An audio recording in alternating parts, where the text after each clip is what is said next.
Assalamualaikum warahmatullahi wabarakatuh. Sebelum kita memulai pembelajaran, mari kita membaca surah Al-Fatihah bersama-sama. Semoga apa yang kita pelajari hari ini dapat bermanfaat bagi kita semuanya. Amin, amin, ya rabbal alamin. Membaca surah Al-Fatihah dimulai. A'udzu billahi minasy syaithanir rajim. Bismillahirrahmanirrahim. Alhamdulillahi rabbil alamin. Ar-Rahmanir-Rahim. Maliki yaumiddin. Iyyaka na'budu wa iyyaka nasta'in. Ihdinas siratal mustaqim. صراط الذين أنعمت عليهم غير المغضوب عليهم ولا الضالين آمين. بسم الله الرحمن الرحيم. قل أعوذ برب الناس ملك الناس إله الناس من شر الوسواس الخناس الذي يوسوس في صدور الناس من الجنة والناس. بسم الله الرحمن الرحيم. قل أعوذ برب الفلق من شر ما خلق ومن شر غاسق إذا وقب ومن شر النفاثات في العقد ومن شر حاسد إذا حسد. بسم الله الرحمن الرحيم. قل هو الله أحد الله الصمد لم يلد ولم يولد ولم يكن له كفوا أحد. بسم الله الرحمن الرحيم. تبت يدا أبي لهب وتب ما أغنى عنه ماله وما كسب سيصلى نارا ذات لهب وامرأته حمالة الحطب في جيدها حبل من مسد. بسم الله الرحمن الرحيم. إذا جاء نصر الله والفتح ورأيت الناس يدخلون في دين الله أفواجا فسبح بحمد ربك واستغفره إنه كان توابا. بسم الله الرحمن الرحيم. قل يا أيها الكافرون لا أعبد ما تعبدون ولا أنتم عابدون ما أعبد ولا أنا عابد ما عبدتم ولا أنتم عابدون ما أعبد لكم دينكم ولي دين. بسم الله الرحمن الرحيم.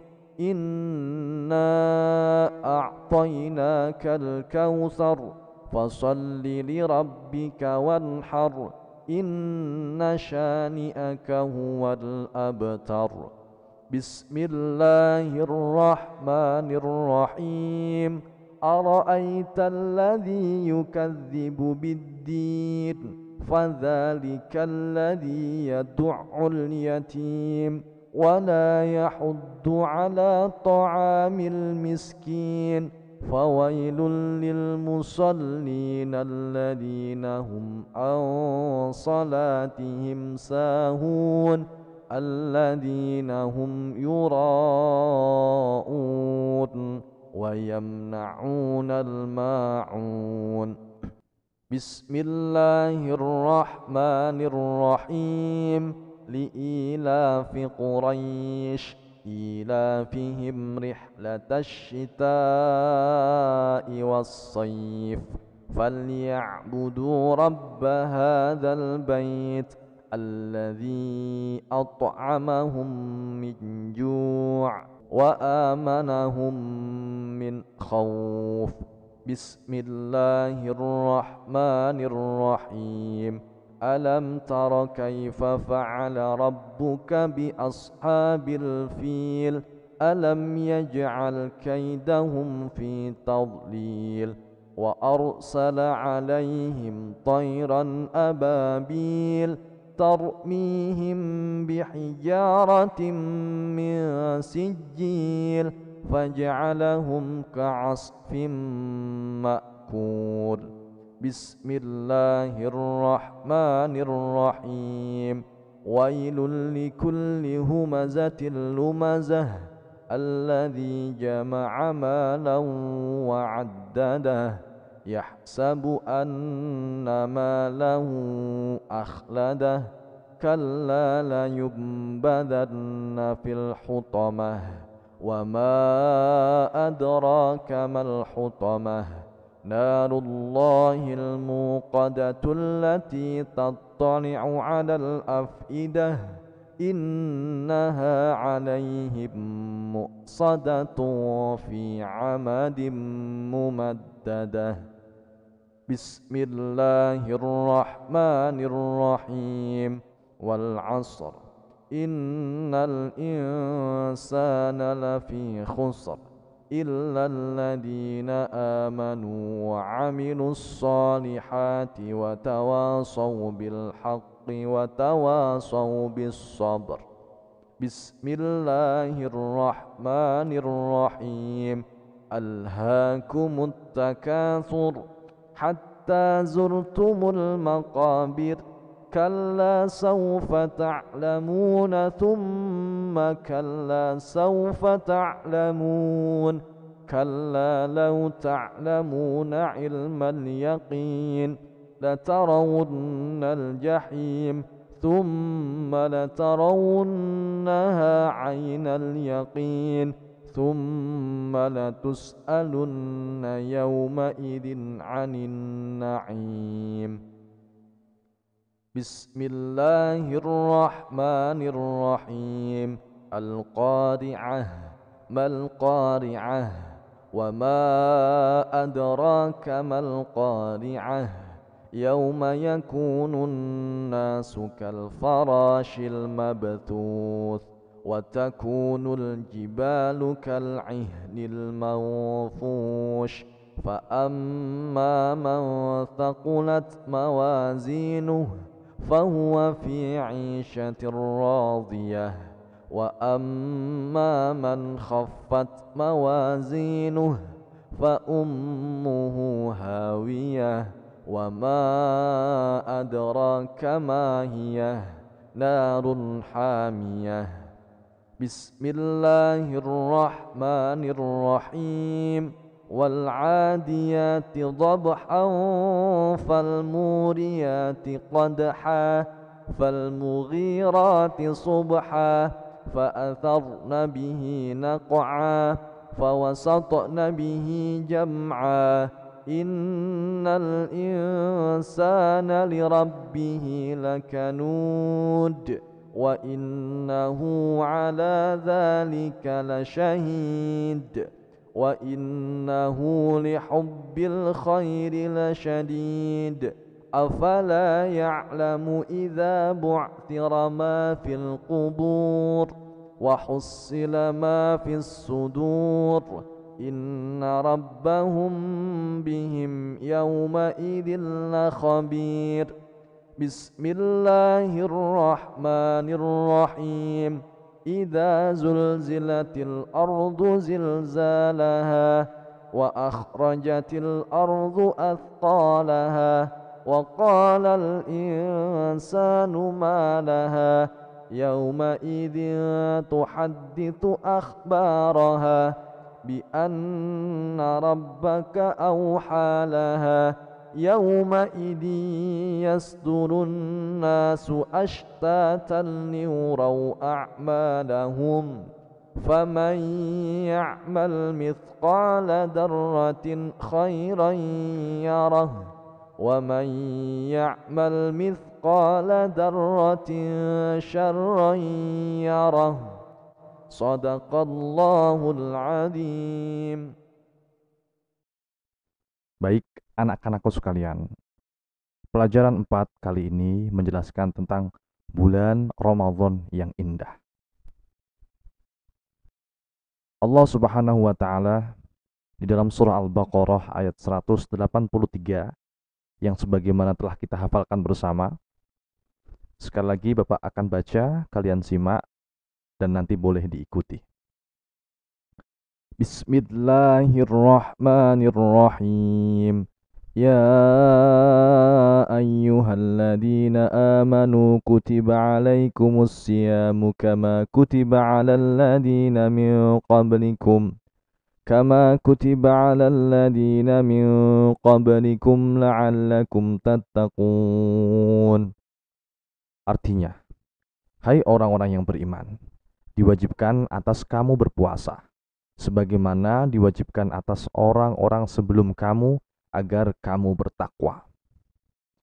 Kalau kita melihat sekilas dari ayat ini menjelaskan bahwasanya kewajiban puasa itu adalah kewajiban yang juga diberikan kepada kaum-kaum sebelum kita. Artinya, orang-orang sebelum kita, orang-orang terdahulu, orang-orang sebelum umat baginda Nabi Muhammad SAW juga memiliki kewajiban berpuasa.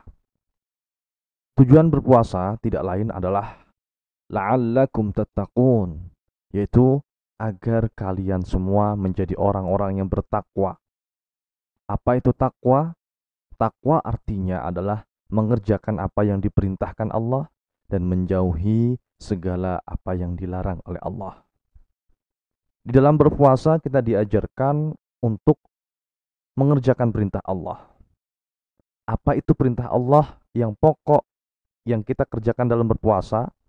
Kita diperintahkan untuk tidak makan, tidak minum, dan menghindari hal-hal yang membatalkan puasa dari terbitnya fajar atau dari sebelum waktu subuh sampai dengan tenggelamnya matahari atau masuk pada waktu maghrib. Itu adalah perintah Allah. Kita mengerjakan apa yang diperintahkan Allah. Dan kemudian kita juga mengerjakan apa-apa yang dilarang oleh Allah Subhanahu wa taala. Yaitu menghindari hal-hal yang membatalkan puasa. Itu sama dengan kita telah mengerjakan apa-apa yang dilarang oleh Allah Subhanahu wa taala. Jadi, tujuan berpuasa tidak lain adalah agar kita menjadi hamba yang bertakwa. Kemudian muncul sebuah pertanyaan, mengapa harus berpuasa? Ada sebuah ilustrasi, sebuah kisah. Suatu waktu, Ali pernah bertanya dalam hati, mengapa Tuhan menyuruh manusia berpuasa? Tidak boleh makan dan minum sejak terbit fajar hingga tenggelam matahari. Pertanyaan itu dapat terjawab setelah bapak gurunya memberitahu di sekolah ketika pelajaran agama. Ini mungkin pertanyaan yang sama yang kalian miliki. Kenapa sih Pak? Kita harus diwajibkan berpuasa, tidak makan, tidak minum dari terbit fajar sampai dengan tenggelamnya matahari. Baiklah, di sini akan Bapak jawab singkat. Kita diwajibkan puasa, yang pertama alasannya adalah puasa karena perintah Allah Subhanahu wa taala yang telah tertuang di dalam Al-Qur'an surah Al-Baqarah ayat 183. Itu adalah dasar kenapa kita wajib berpuasa. Dan yang kedua, tujuan berpuasa adalah agar kita menjadi hamba yang bertakwa. Sebagaimana yang Bapak jelaskan tadi, ketika kita berpuasa, sama halnya kita mengerjakan apa yang diperintahkan Allah, dan kita juga menghindari apa-apa yang dilarang oleh Allah Subhanahu wa taala. Dari segi sosial, puasa dapat memberikan kita pembelajaran bahwasanya ternyata menahan makan, menahan minum adalah bukan sesuatu yang mudah. Dan kalau kita melihat, ternyata ada di sekitar kita, ada banyak orang yang tidak diberikan kemampuan oleh Allah, dia bisa makan setiap hari sebagaimana kita. Dia menunggu makan dari hasil pemberian orang lain. Dia menunggu makan dari sisa-sisa makanan orang lain. Dan itu ada. Maka ketika kita berpuasa, harusnya kita berpikir dalam hati kita, ya Allah, ternyata menahan makan dan minum itu bukan perkara yang mudah. Tapi ada orang yang karena ketidakmampuannya, karena dia tidak punya, karena dia miskin, sehingga dia tidak makan. Dan dia tidak minum apapun. Itu ada. Dari pelajaran inilah kemudian kita diajarkan untuk bersyukur. Karena setiap hari kita diberi kecukupan oleh Allah Subhanahu wa taala. Bukan orang tua kita yang mencukupi kita. Orang tua kita hanya sebagai perantara.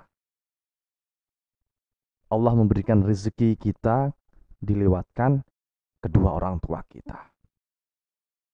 Tentu kita harus bersyukur kepada Allah Subhanahu wa taala yang telah mencukupkan rezeki kita sehingga kita tidak kekurangan suatu apapun. Dan yang kedua tentu kita juga harus bersyukur, berterima kasih kepada kedua orang tua kita. Melalui mereka Allah menitipkan rezeki kita. Nah, itu adalah beberapa jawaban ketika kita ditanya mengapa harus berpuasa.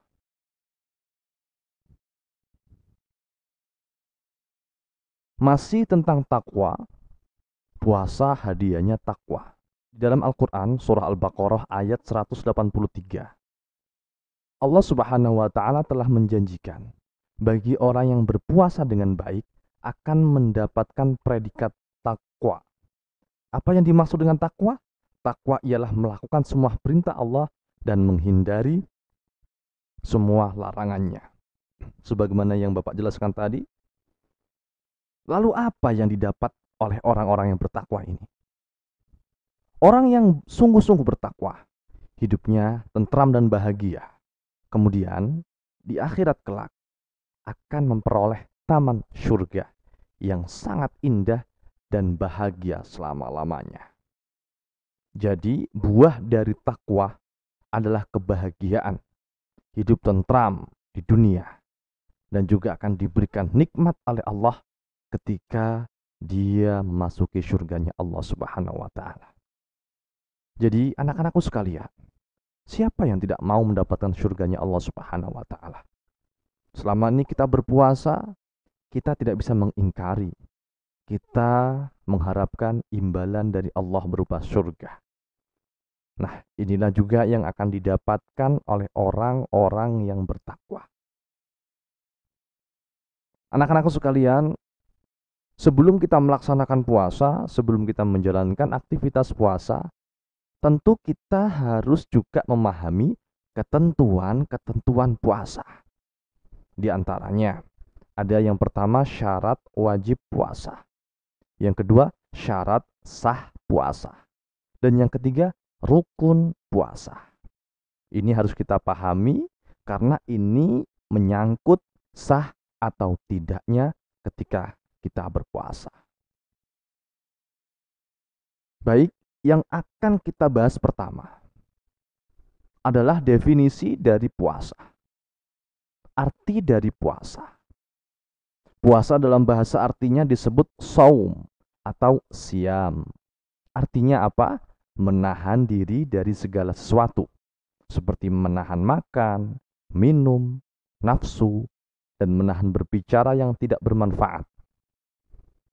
Sedangkan puasa menurut ajaran Islam artinya menahan diri dari hal-hal yang membatalkan puasa.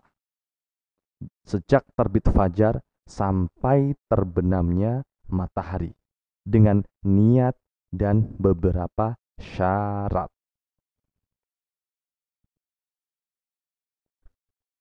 Ketentuan-ketentuan puasa yang pertama adalah syarat wajib puasa. Apa itu syarat wajib puasa? Syarat wajib puasa artinya adalah apabila syarat-syarat ini terdapat pada diri seseorang, maka orang tersebut wajib berpuasa. Apa maksudnya? Anak-anakku sekalian, silakan perhatikan pada diri kalian. Jika kalian sudah memenuhi hal yang akan disebutkan nanti, maka kalian sudah wajib berpuasa. Wajib itu apa? Wajib adalah sesuatu yang ketika dikerjakan, dia akan mendapatkan pahala dari Allah. Namun, jika ia ditinggalkan, dia akan mendapatkan dosa. Lalu apa saja syarat wajib puasa? Baik, yang pertama adalah berakal sehat. Orang gila atau hilang akal tidak wajib berpuasa. Jadi, apakah syarat ini sudah ada pada diri kalian? Jawabannya iya. Kalian adalah berakal sehat. Kalian tidak gila, kalian tidak hilang akal. Maka kalian sudah mempunyai satu syarat untuk melakukan ibadah puasa. Lalu syarat yang kedua apa? Syarat yang kedua adalah baligh atau dewasa. Anak-anak yang belum balik tidak wajib berpuasa. Jadi, apakah kalian sudah balik? Kalian yang tahu jawabannya. Tanya kepada orang tua, ayah, bunda, apakah aku sudah balik? Insya Allah, ayah bunda kalian akan menjelaskan apa arti balik, apa yang disebut dengan dewasa. Kalau secara fisik, balik artinya bagi laki-laki dia pernah mimpi basah. Apa itu mimpi basah? Mimpi basah adalah ketika ada cairan yang keluar dari kemaluan kita. Dari kemaluan anak laki-laki, dan itu terasa nikmat. Nah, inilah yang dinamakan dengan mimpi basah. Lalu untuk anak perempuan apa ciri-cirinya? Ciri-cirinya dia sudah mengalami masa menstruasi atau haid. Jadi anak-anakku di sini, kita tidak perlu malu, kita tidak perlu menutup-nutupi kepada kedua orang tua kita. Kalau anak-anak perempuan ingin berkonsultasi, ingin berkisah, ingin bercerita kepada orang tuanya masalah ini, tidak menjadi masalah. Karena orang tua akan memberikan bimbingan yang benar. Kalian jangan kaget, jangan takut. Ceritakan kepada orang tua kalian. Apakah masa-masa seperti ini sudah kalian lewati atau belum? Bagi yang belum, nanti tunggu saatnya. Karena kalian juga akan merasakan bagaimana balik itu terjadi pada diri kalian. Kalau ini sudah ada pada diri kalian, maka mau tidak mau kalian sudah memiliki kewajiban berpuasa. Nomor 2 adalah balik atau dewasa. Hal ini jangan dianggap sebagai sesuatu yang tabu atau sesuatu yang tidak boleh dibahas. Itu salah. Karena hal ini adalah pengetahuan dasar agar kalian paham, karena hal ini akan berkaitan dengan ibadah yang kita lakukan. Jangan sampai kalian masih menganggap diri kalian anak kecil, padahal kalian sudah memiliki syarat-syarat menjadi anak yang sudah baligh atau dewasa. Sehingga apa? Sehingga kalian masih malas untuk sholat, masih malas untuk berpuasa, dan lain sebagainya. Sekali lagi Bapak ingatkan, tidak usah ragu, tidak usah malu untuk menceritakan, untuk bertanya hal-hal seperti ini kepada orang tua kalian. Adapun yang ketiga adalah kuat berpuasa. Orang yang lemah fisik tidak wajib berpuasa. Misalnya, lemah karena tua, boleh tidak puasa, tetapi menggantinya dengan fidyah. Demikian juga orang yang sedang sakit, boleh tidak berpuasa, tetapi wajib mengganti puasa di hari lain setelah dirinya sembuh. Oke? Jadi yang ketiga ini adalah kuat, menjadi salah satu syarat wajib berpuasa. Pak, aku tidak kuat, aku lapar, aku haus. Itu bukan alasan. Karena setiap orang yang berpuasa pasti mengalami yang namanya lapar dan haus. Tapi bukan berarti tidak kuat. Kecuali kalian sudah tua, kalian sudah pakai tongkat, jalan pun tidak mampu. Itu baru boleh dikatakan tidak kuat untuk berpuasa. Tapi dengan syarat apa? Harus membayar fidyah. Nah, kemudian juga ketika kalian sakit, boleh tidak berpuasa. Apalagi anjuran dokter misalnya, adik ini sedang sakit, jadi besok tidak usah puasa dulu ya. Itu boleh tidak berpuasa. Tapi dengan catatan, kalian berapa hari tidak berpuasa harus dicatat. Di hari lain harus berpuasa untuk membayar puasa di bulan Ramadan yang kita tinggalkan. Alhamdulillahirrabbilalamin. Pada video pembelajaran kali ini cukup yang kita bahas. Insya Allah akan kita lanjutkan pada video pembelajaran selanjutnya. Baik anak-anakku sekalian, semoga apa yang Bapak sampaikan ini bermanfaat dan menambah pengetahuan bagi kita semuanya agar kita menjadi orang-orang yang dicintai Allah. Mari kita tutup dengan membaca surah Al-Asr agar apa yang kita pelajari pada pertemuan kali ini bermanfaat. Amin amin ya rabbal alamin. Bismillahirrahmanirrahim. Wal 'asr. Innal insana lafi khusr. إلا الذين آمنوا وعملوا الصالحات وتواصوا بالحق وتواصوا بالصبر. Shadaqallahul Azim. Kurang lebihnya mohon maaf. Terima kasih sudah menjadi pendengar yang baik. Wallahul muwaffiq ila aqwamit thoriq. Wassalamualaikum warahmatullahi wabarakatuh.